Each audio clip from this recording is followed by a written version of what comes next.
بسا اوقات بہت سی محنتوں کا نتیجہ انسان دیکھتا ہے کہ ضائع چلا گیا.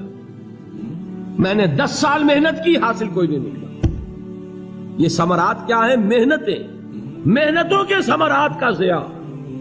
کوشش آپ نے کی، قسمت کی خوبی دیکھی ہے، ٹوٹی کہاں کمن، 2-4 ہاتھ جب کے لبے بام رہ گئے. Be prepared. ایک شاعر کے یہ اشعار ہیں، وہ کمیونسٹ تھا، میں نام بھی نہیں لیتا، لیکن یہ کہ یہ اسی انقلابی، چونکہ ان کا بھی ایک انقلابی نظریہ ہے، انقلابی عمل میں یہ سارے مراحل آتے ہیں. کوئی سیٹ بیک آیا، فرض کیجئے کوئی ناکامی ہو گئی، تو اپنے ساتھیوں کو دل بندھانے کے لیے یہ فصل امیدوں کی ہمدم اس بار بھی غارت جائے گی، سب محنت صبحوں شاموں کی اب کے بھی اکارت جائے گی. میرے نبی کے ثمرات کا جو لفظ یہاں آیا ہے، وَنَقْصٍ مِّنَ الْأَمْوَالِ وَالْأَنفُسِ وَالثَّمَرَاتِ، سب محنت صبحوں شاموں کی اب کے بھی اکارت جائے گی. دھرتی کے کونوں کھدروں میں پھر اپنے لہو کی کھاد بھرو، پھر مٹی سینچو اشکوں سے، پھر اگلی رت کی فکر کرو، پھر اگلی رت کی فکر کرو. جب پھر ایک بار اجڑنا ہے، ایک فصل پکی تو بھر پایا، تب تک تو یہی کچھ کرنا ہے. ایک مقصد ہے سامنے، انقلاب برپا کرنا ہے. ایک کوشش ناکام ہو جائے کوئی پرواہ نہیں، نیکسٹ. پھر تیار رہو ناکامی کے لیے. ایسا نہ ہو جو انگریزی میں کہتے ہیں hope for the best but be prepared for the worst. ایسا نہ ہو کہ دوسری مرتبہ ناکام ہو کے بددل ہو جاؤ، تمہاری ہمتیں جواب دے جائیں. نہیں، پہلے سے تیار رہو کہ دوسری مرتبہ بھی ناکامی آئے تو آئے، لیکن جب تک کہ کامیابی حاصل نہیں ہوتی ہمیں یہ کام کیے چلے جائیں. دیکھیے سیرت میں آیا کہ نہیں یہ واقعہ. بدر میں مسلمانوں کو فتح ہوئی تو احد میں زک پہنچی کہ نہیں؟ 70 صحابہ شہید ہوئے کہ نہیں؟ اگر ان کی ہمتیں جواب دے جاتی تو گاڑی کیسے چلتی آگے؟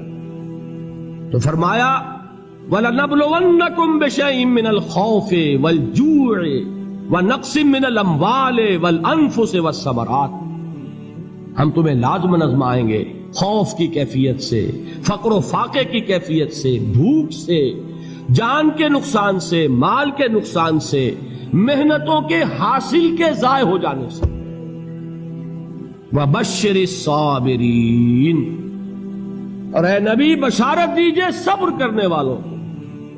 الَّذِينَ إِذَا أَصَابَتْهُمْ مُصِيبَةٌ، وہ کہ جب ان پر کوئی تکلیف آئے، کوئی مصیبت آئے، کوئی آزمائش آئے، قالوا انا للہ وانا الیہ راجعون، وہ یہ کہیں کہ ہم اللہ ہی کے ہیں، اللہ ہی کی طرف لوٹ جانا ہے. یہ وہی انداز ہے جو میں نے فارسی کا شعر سنایا تھا آپ کو کہ سرے تسلیم خم ہے جو مزاج یار میں آئے. وہ ہمارا مولا ہے، ہمارا آقا ہے. اگر اسے یہی منظور ہے تو ہمیں بھی یہی منظور ہے. میں نے تسلیم و رضا کی بات کی تھی نا، آپ کو کچھ شعر سنائے تھے. ایک شعر اور سنیے، اور یہ کس کا ہے؟ محمد علی جوہر کا. ایک مرتبہ جیل گئے، ان کی ایک بیٹی جوان بیمار ہوئی، فوت ہو گئی. باہر چھوڑا انگریز نے، جاؤ بھائی دفن کر دو بیٹی کو. دوسری مرتبہ جیل گئے، دوسری جوان بیٹی اسی مرض میں مبتلا ہوئی. اب یہ جیل میں ہے، خبر پہنچی کہ دوسری بیٹی کے اوپر بھی اسی مرض کا حملہ ہوا ہے. ایک نظم لکھی ہے جس کا آخری شعر یہ ہے، تیری صحت ہمیں منظور ہے لیکن اس کو نہیں منظور تو پھر ہم کو بھی منظور نہیں. یہ ہے، جب تک یہ کیفیت نہ ہو اس میدان میں آدمی ثابت قدم نہیں رہ سکتا کہ میرے رب کو اگر یہ منظور ہے تو یہی مجھے منظور ہے، اور تیری صحت ہمیں چاہیے تو ضرور، لیکن ہمارے رب کو منظور نہیں تو ہمیں بھی منظور. راضی برضائے رب. وَبَشِّرِ الصَّابِرِينَ الَّذِينَ إِذَا أَصَابَتْهُمْ مُصِيبَةٌ قَالُوا إِنَّا لِلَّهِ وَإِنَّا إِلَيْهِ رَاجِعُونَ. نہ شود نصیب دشمن کے شود ہلاک تیغت، سر دوستہ سلامت کے تو خنجر آزمائی. أُولَئِكَ عَلَيْهِمْ صَلَوَاتٌ مِّن رَّبِّهِمْ وَرَحْمَةٌ، یہی ہیں وہ لوگ جن پر ان کے رب کی طرف سے عنایتیں ہیں اور رحمتیں ہیں.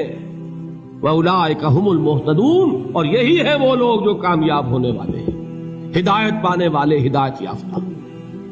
اسی سورہ بقرہ میں ذرا آگے چل کر، یہ تو ہے 20واں رکوع، 19واں رکوع.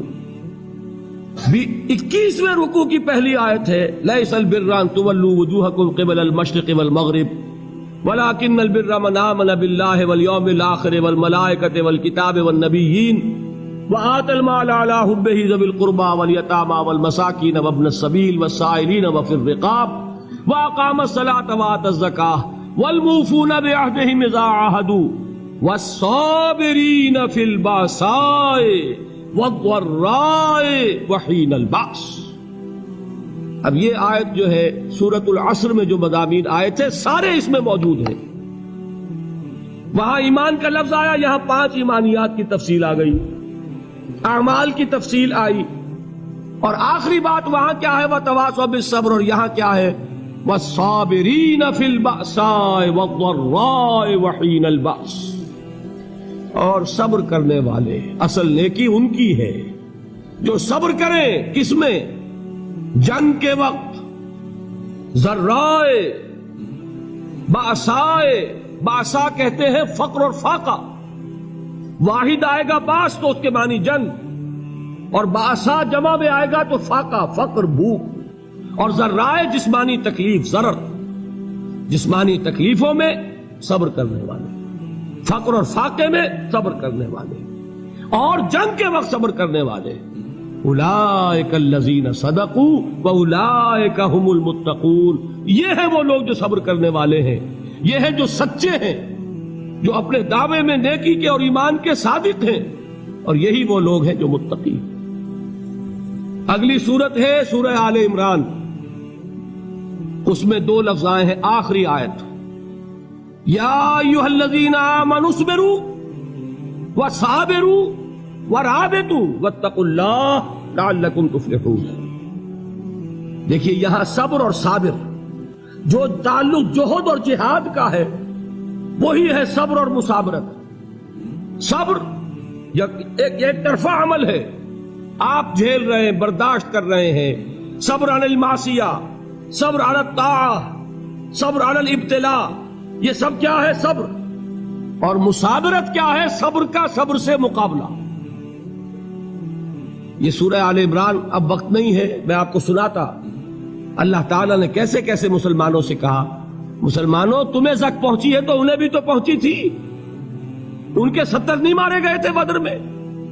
ان کے حوصلے جو ہیں وہ تو پست نہیں ہوئے، وہ اگلے سال آ گئے تم پر چڑھائی کر کے. تم کیوں اتنا برا مان رہے ہو؟ تمہارے دل اتنے زخمی کیوں ہو گئے؟ تمہیں تکلیف پہنچتی ہے تو انہیں بھی پہنچتی ہے. اپنی غیرت جو ہے ہمیں ذرا اس کا جائزہ لینا چاہیے. لوگ باطل نظریات کے لیے کتنی قربانیاں دے رہے ہیں، لوگ باطل چیزوں کے فروغ کے لیے کتنی محنتیں کر رہے ہیں. جیسا کہ میں نے ابھی کہا تھا، اسی غیرت کو چیلنج کرنے کے لیے، ذرا آپ کی حمیت دینی کو جوش دلانے کے لیے. قادیانی نوجوان کتنی تعداد میں اپنے آپ کو دین کے لیے وقف کرتا ہے، اور آپ کتنے نوجوان ہیں جو اپنے آپ کو دین کے لیے وقف کر رہے ہیں، اور ہوں وہ کھاتے پیتے گھرانوں کے لوگ. یہ نہیں ہے کہ اگر کوئی اور کام نہیں کر سکتا تو پھر یہ ہے کہ وہ دین کے کام میں لگ جائے. باصلاحیت لوگ، کھاتے پیتے لوگ، ذہنی استعداد رکھنے والے لوگ، اونچے گھرانوں کے لوگ، وہ وقف کریں اپنے آپ کو دین کے لیے. اس کے بغیر کیسے باہر آ جائے گی، کیسے رونق آ جائے گی؟ تو دنیا میں باطل نظریات والے جو ہیں، یہ بات کہی گئی ہے مسلمانوں تم اگر توحید کے لیے لڑ رہے ہو، دیکھتے نہیں ابو جہل کو، اس نے گردن کٹوائی ہے شرک کے لیے، شرک کے لیے گردن کٹوائے، اور تم توحید کے لیے گردن کٹوانے کو تیار نہ ہو. اس نے گردن کٹوائی کہ نہیں کٹوائی؟ اور کس طرح کٹوائی ہے؟ کیونکہ بڑا متکبر قسم کا، فرعون قسم کا شخص تھا. جب گردن کاٹنے لگے تو کہتا ہے ذرا نیچے سے کاٹنا، تاکہ جب تم نیزے کے اوپر چڑھاؤ میرے سر کو تو اونچا نظر آئے، معلوم ہو سردار کا سر. وہ بدبخت مرتے ہوئے بھی جو اس کی کیفیت تھی نا، اس کو ذہن میں رکھیے. تو یہ اس لوگوں نے قربانیاں دی، جانے دی. تو فرمایا اگر تم ان سے زیادہ قربانی نہیں دو گے، یہ نوٹ کر لیجئے اس کو، مجرد اگر حق کو غالب کرنا اللہ کے ذمے ہو تو آنے واحد میں غالب کر دے گا، تمہیں تکلیف ہی دینے کی ضرورت نہیں. سمجھ رہے؟ کیا اللہ کے مقابلے میں کوئی باطل کی طاقت ٹھہر سکتی ہے؟ یہ تمہارے ایمان کا امتحان ہے، یہ تمہارے خلوص کی آزمائش ہے، یہ تمہارے امتحان کا ثبوت درکار ہے کہ اللہ تعالیٰ دیکھنا چاہتا ہے تم اس کے لیے اپنی جانیں قربان کرنے کو تیار ہو کہ نہیں، تم اس کے لیے تن من دھن لگانے کو تیار ہو کہ نہیں۔ اور یہ جان لو کہ اگر کفار اور مشرکین اور ملحدین اور باطل نظریات والے وہ جو کچھ قربانیاں اپنے باطل نظریات کے لیے دے رہے ہیں ان سے زیادہ اگر تم نہیں دو گے تو حق غالب نہیں ہوگا۔ انہوں نے جو صبر کیا ہے اپنے باطل نظریات پر، اگر تم اس سے زیادہ صبر کا ثبوت نہیں دو گے اپنے اس حق پر تو حق غالب نہیں ہوگا۔ اس لیے فرمایا یا ایھا الذین آمنوا اصبروا وصابروا، نہ صرف یہ کہ صبر کرو بلکہ صبر میں اپنے دشمنوں سے آگے نکلو، ان کے صبر سے بڑھ کر صبر کرو۔ ورابطوا، مرابطہ کہتے ہیں چوکس رہنا، ہوشیار، پہرا دو، ایسا نہ ہو کہ دشمن جو ہے غفلت میں تمہارے اوپر کوئی حملہ جو ہے کر بیٹھے۔ واتقوا اللہ، اور اللہ کا تقوی اختیار کرو، لعلکم تفلحون، تاکہ تم فلاح پاؤ۔